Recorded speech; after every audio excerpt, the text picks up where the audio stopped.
Annapoorneshwari police ಠಾಣೆಗೆ ಪವಿತ್ರ ಗೌಡ ಅವರ ಆಗಮನ ಆಗಿದೆ. ಪೊಲೀಸ್ ಠಾಣೆಗೆ ಕರೆದೊಯ್ದು ಅಲ್ಲಿಂದ ಆಸ್ಪತ್ರೆಗೆ ಪವಿತ್ರ ಗೌಡ ಅವರನ್ನ ಕರೆದೊಯ್ಯಲಾಗುತ್ತೆ. ಆಸ್ಪತ್ರೆಯಲ್ಲಿ ಪವಿತ್ರ ಅವರಿಗೆ ಮೆಡಿಕಲ್ ಟೆಸ್ಟ್ ಅನ್ನ ಮಾಡಿಸಲಿಕ್ಕಿದ್ದಾರೆ ಪೊಲೀಸ್ನವರು. ಮೆಡಿಕಲ್ ಟೆಸ್ಟ್ ಆದ ಬಳಿಕ ಕೋರ್ಟ್ ಎದುರು ಪವಿತ್ರ ಗೌಡ ಅವರನ್ನ ಹಾಜರುಪಡಿಸಲಿಕ್ಕಿದ್ದಾರೆ. ಬಳಿಕ ಪರಪ್ಪನ ಅಗ್ರಹಾರ ಜೈಲಿಗೆ ಪವಿತ್ರ ಗೌಡ ಅವರನ್ನ ಶಿಫ್ಟ್ ಮಾಡಲಾಗುತ್ತೆ. ಅನ್ನಪೂರ್ಣೇಶ್ವರಿ ಪೊಲೀಸ್ ಠಾಣೆಗೆ ಪವಿತ್ರ ಗೌಡ ಅವರನ್ನ ಕರೆದುಕೊಂಡು ಹೋಗುವಂತಹ ಕೆಲಸಗಳಾಗಿದೆ. ಅಲ್ಲಿನ ಒಂದಷ್ಟು ಪ್ರೊಸೀಜರ್ಗಳನ್ನ ಕೂಡ ಮಾಡಬೇಕಾಗತ್ತೆ. ಯಾವುದೇ ರೀತಿಯಾದಂತಹ ತನಿಖೆಗಳಾಗೋದಿಲ್ಲ. ಒಂದಷ್ಟು ಫಾರ್ಮಾಲಿಟೀಸ್ಗಳು ಕೂಡ ಆಗಬೇಕಾಗತ್ತೆ. ಆ ಎಲ್ಲ ಫಾರ್ಮಾಲಿಟೀಸ್ಗಳನ್ನ ಮುಗಿಸ್ಕೊಂಡು ಮೆಡಿಕಲ್ ಟೆಸ್ಟ್ಗೆ ಒಳಪಡಿಸಲಾಗುತ್ತೆ. ಮೆಡಿಕಲ್ ಟೆಸ್ಟ್ ಆದ ಬಳಿಕ ಕೋರ್ಟ್ನ ಮುಂದೆ ಹಾಜರುಪಡಿಸಿ ಮುಂದಿನ ಪ್ರೊಸೀಜರ್ ಪರಪ್ಪನ ಅಗ್ರಹಾರ ಜೈಲಿಗೆ ಶಿಫ್ಟ್ ಮಾಡಲಾಗುತ್ತೆ. ಇನ್ನು 6 ತಿಂಗಳುಗಳ ಕಾಲ ಕಂಬಿಯನ್ನ ಎಣಿಸಲೇಬೇಕಾಗತ್ತೆ.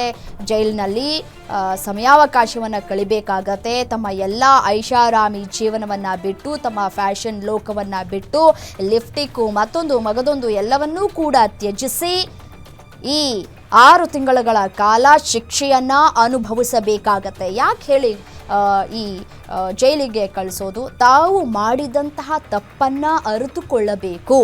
ತಾವು ಯಾವ ರೀತಿಯಾಗಿ ನಡೆದುಕೊಳ್ತಾರೆ ಅನ್ನೋದು ಕೂಡ ಪ್ರಾಮುಖ್ಯತೆಯನ್ನು ಪಡೆದುಕೊಳ್ಳುತ್ತೆ. ತಾವು ಮಾಡಿದಂತಹ ತಪ್ಪನ್ನು ಸರಿಪಡಿಸೋದಕ್ಕೂ ಕೂಡ ಇದೊಂದು ಚಾನ್ಸ್ ಆಗಿರುತ್ತೆ. ಸೊ ಹಾಗಾಗಿ ಈಗ ಏನು ಮೆಟ್ಟಿಲು ಇಳಿಯುವಂತಹ ಸಂದರ್ಭದಲ್ಲಿ ದುರ್ವರ್ತನೆಯನ್ನು ತೋರಿಸ್ತಾ ಇದ್ದಾರೋ, ಜೈಲಿನ ಒಳಗಡೆ ಇದ್ಯಾವುದು ಕೂಡ ನಡೆಯೋದಿಲ್ಲ. ಯಾಕೆಂದರೆ ಅಲ್ಲಿರೋದು ದಯಾನಂದ್ ಅವರು.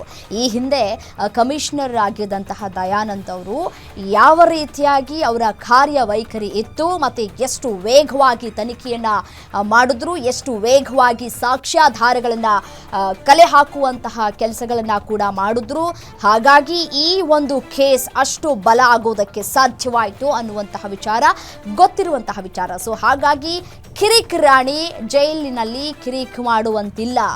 ಸೊ ಈ ಬಾರಿ ನ್ಯಾಯಾಲಯ ಅಂದರೆ ಸುಪ್ರೀಂ ಕೋರ್ಟ್ ವೆರಿ ಸ್ಟ್ರಿಕ್ಟ್ ಆಗಿ ಹೇಳಿದೆ.